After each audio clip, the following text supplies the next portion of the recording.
I think we've rested long enough. Let's keep moving.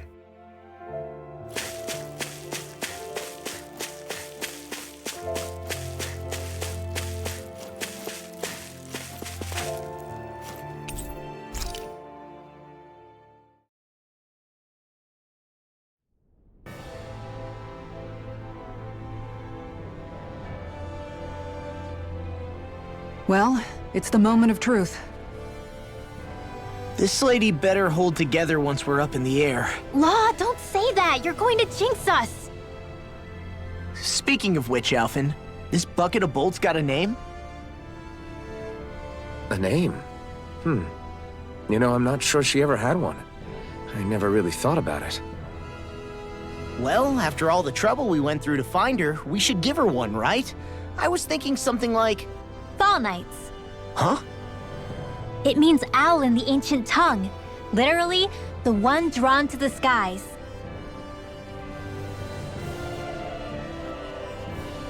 I like it. Sounds perfect for our little escapade. Not sure I'm completely convinced, but... Well, it's as good a name as any. From now on, she'll be known as the Fall Knights. Okay, people. We have two goals. First, we need to get to Lenegis and make the Renans finally leave Dana alone. And then, we need to figure out the truth behind Shion's thorns and find a way to save her. Sound good? All right, then let's go.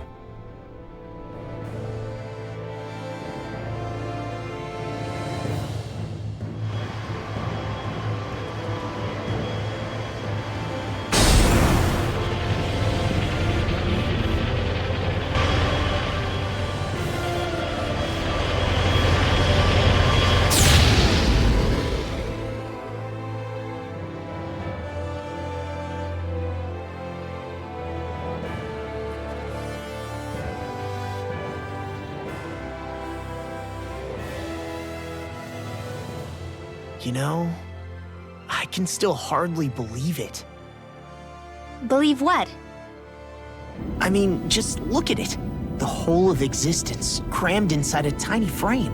Now that you mention it, I guess you're right.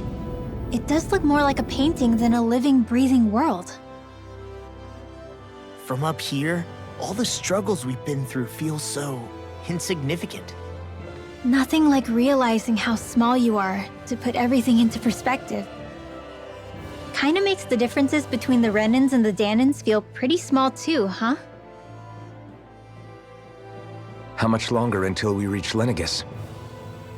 There are better ways to use your time than napping. We should take a moment to familiarize ourselves with the facilities on board before arrival. Good idea. The starship may end up serving as our base of operations once we're down there. Think you'll be all right with the controls? You mean the one set to automatic pilot? I dare say I'll manage. I'm basically just here to supervise. In that case, she's all yours.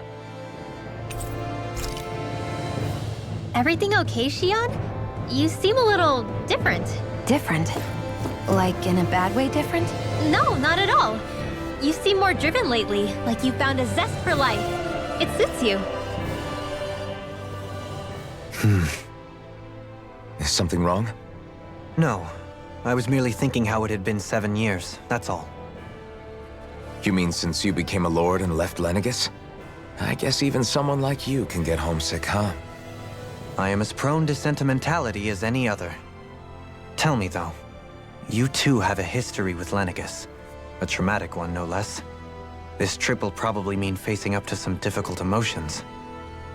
Doesn't that frighten you? Well, it is a place where I took the lives of countless people. I'd be lying if I said I hadn't thought about it.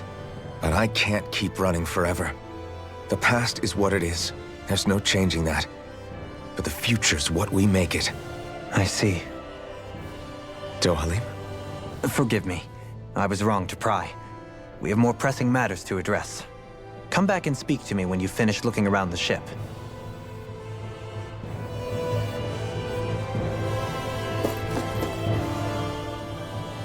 We'll be going to Lenegis soon. This must feel like a homecoming of sorts to you, huh? What was life on Lenegis like back then? You know, before you came to Dana. Let's just say I don't have many happy memories.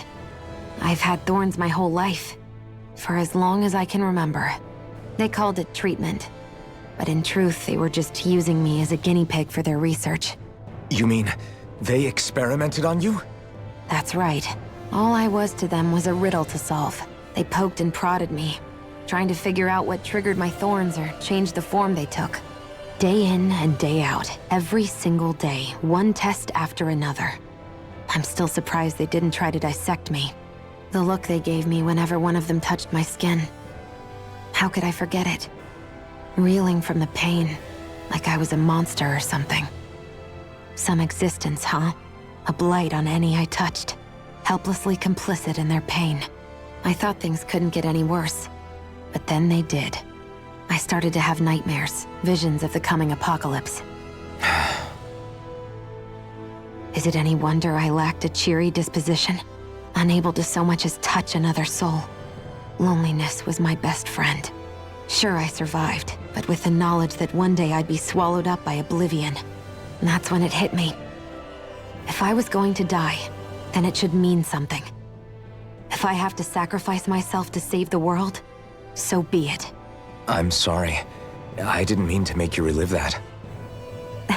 No, it's fine. I'm in a much better place now. You say it's your destiny to die so that others can live. But why not the other way around? Why shouldn't we be the ones dying to save you? Are you crazy? Why would you sacrifice your life for... That's exactly my point. Why should you have to give up your life just because you drew the short straw in the destiny stakes? How is that even right? It's that logic that's used to justify slavery, as if some of us were just meant to be sacrificed. This struggle was never about saving only ourselves. But that doesn't mean we have to give up our own lives to save everyone else's either. If we're doing this to protect people, if we're doing this to save the world from destruction, then that has to include saving each other as well. A world free of sacrifice. That's what you've been fighting for all along, isn't it? Not just me. We're in this together, remember? This fight is yours too, Xion. If we're going to win, everyone has to win. There can be no room for losers in this fight. Now I see it, the true nature of our struggle. A victory without losers. But that means that a Danon victory over Rena can't be the end. Do you think we can pull it off? You bet we can pull it off. We have to. It's the only hope we have of things ever changing. Yeah, you're right. No one's ever changed the future without aiming for the stars. We can do this. Together.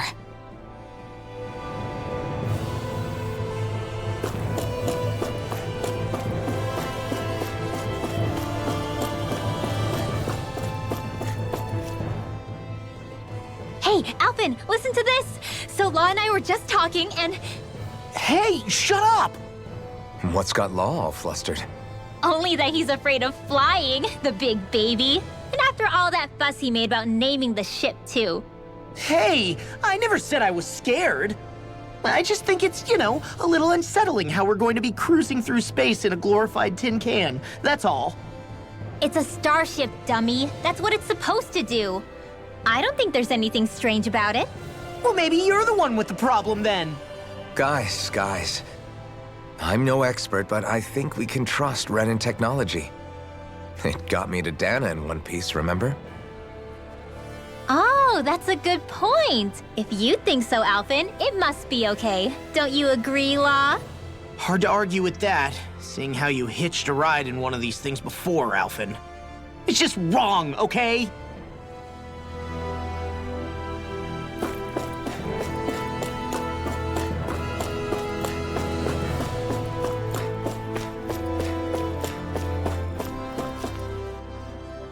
You okay? Feeling airsick? Actually, now that you mention it, not at all. These starships are a remarkably smooth ride, all things considered. Nothing like being at sea, thank goodness.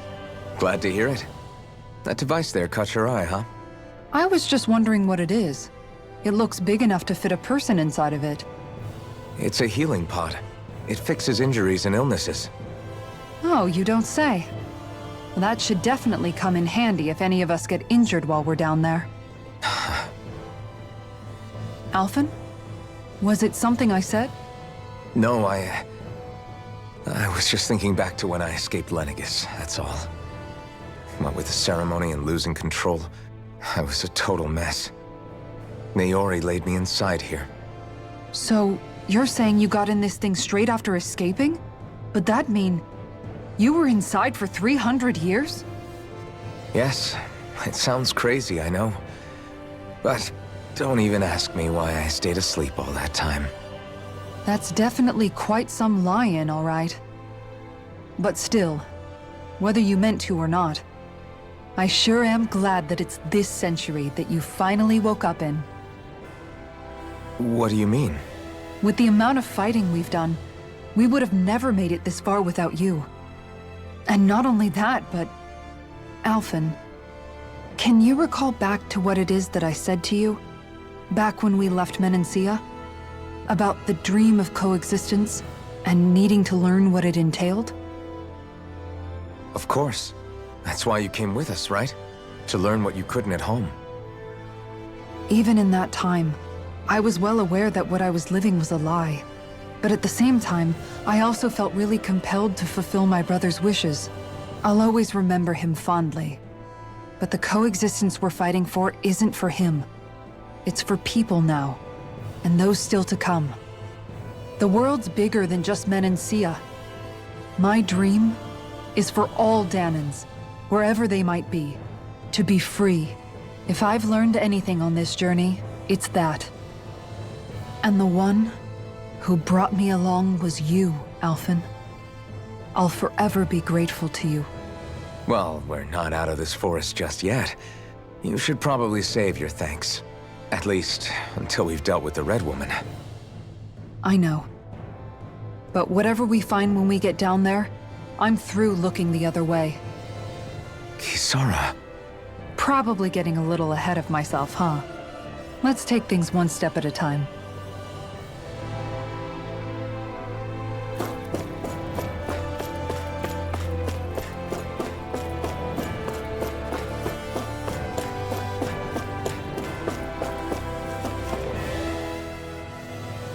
Is everyone about ready? We'll soon be making preparations to land. Before we do that, just what exactly should we expect when we get down there?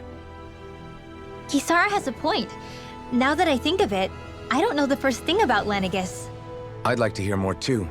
It's been centuries since I was last there, and they didn't exactly give me the grand tour. Very well.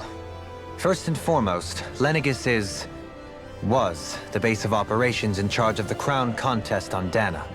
Of course, it also happens to be a city in its own right, complete with its own independent society. Its social structure is based on a strict hierarchy. Put simply, the strength of an individual's astral arts carries great weight. Enough to determine someone's social rank, you mean? But astral arts are innate, right? So people's positions are fixed at birth. They can be honed with the right training, and there are admittedly other factors at play. But yes, that's basically the gist. As a result, family lines that churn out lords and their contenders wield disproportionate influence, and those lineages are treated as nobility.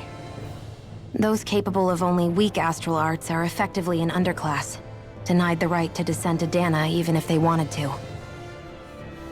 Still, even the lowest rung on the Renin ladder is considered superior to being a Danan. Keep that in mind down there. Thanks for the warning. As a lord, Dohalim must have been pretty high up in the pecking order, right? What about you, Shion? Come on, you've seen her skill with astral arts. You really need to ask? Fair point. On arts alone, you're right. I'd have been sitting pretty. But you're forgetting my thorns. They weren't exactly an invitation to high society. Sorry. No, it's fine. It's refreshing to be around someone who says what they're thinking. Life's less complicated that way. Jeez, give backhanded compliments much? Wait a second. Are you? He is! Law's blushing! I am not! Of course, separating people into castes based on something arbitrary like arts is discrimination at its worst. As if such simplistic criteria could ever be a measure of someone's worth. So this red woman, are we expecting to find her on Lenegis? I would wager so. Lenegis is too deeply involved in all this to discard the possibility. Chances are she's also connected to the Renis Alma being stolen from us in Pelegion. If the Renis Alma is being used to exploit Dana, we need to take it back at all costs. That red woman's got a lot to answer for. Just as well I've got a ton of questions. We're about to land. The descent could be a little bumpy, so brace yourselves. If there are clues about your thorns out there, Shion, we'll find them.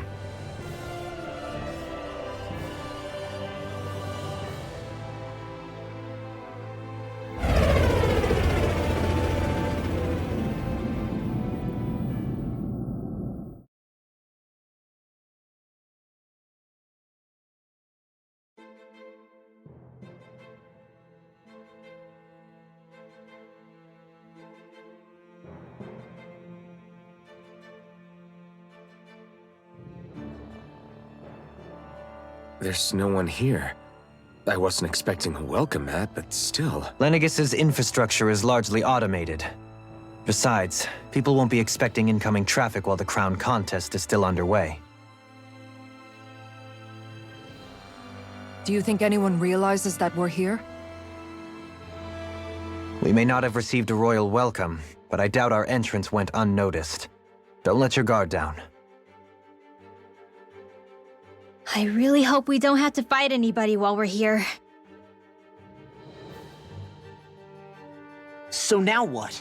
We've come all this way on a hunch that this red woman is here, right? And if we're lucky, the Renis Alma too. Any idea where we should start looking? There is an area of the city that is accessible only to the sovereigns, known as the Forbidden Zone. That seems as good a place as any for us to start. Forbidden? What are they hiding? I don't know, hence my desire to find out. Fortunately, we just so happen to have a sovereign in our midst. In any case, changing the shape of a huge structure such as Lenegis would have required an immense source of power. Then you think that source might have been the Renis Alma? Precisely. Alphen said that he remembered the Renis Alma being used in the spirit channeling ceremony 3 centuries ago. Whatever the ceremony's purpose, if preparations are underway for it to be held once more, then the Renis Alma might be in the same place as last time, possibly together with the Red Woman. Hiding something of that worth in the residential quarters would only court trouble. In which case... It stands to reason we should be looking somewhere normally out of bounds. Is that it? Indeed. But it's been over 300 years since I was made a sovereign. You can't seriously think I'll be able to waltz right into the place after all this time. There's only one way to find out. If there's even a chance you can get us in, I say we give it a shot. Shion's right. Who knows? We might even find a clue to her thorns while we're at it. All right. It's not like we're swimming in leads, so let's try to track down the Forbidden Zone.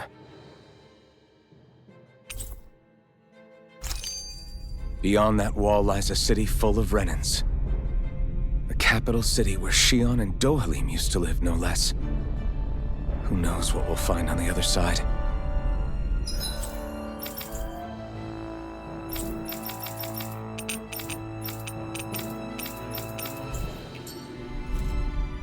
Thinking about what could be lurking out here is giving me the heebie-jeebies. For such a loudmouth, you sure can be a worrywart at times. Oh, I'm sorry. How stupid of me for wanting us to stay safe. Would you two children stop squabbling? Or do you want everyone to know we're here? So how many Renins actually live in this place? I couldn't tell you exactly, though not as many as you might expect. Machines and Zeugles take care of most of the city's basic functions. There's Zeugles out here too, huh? Sounds like we can't afford to let our guard down after all.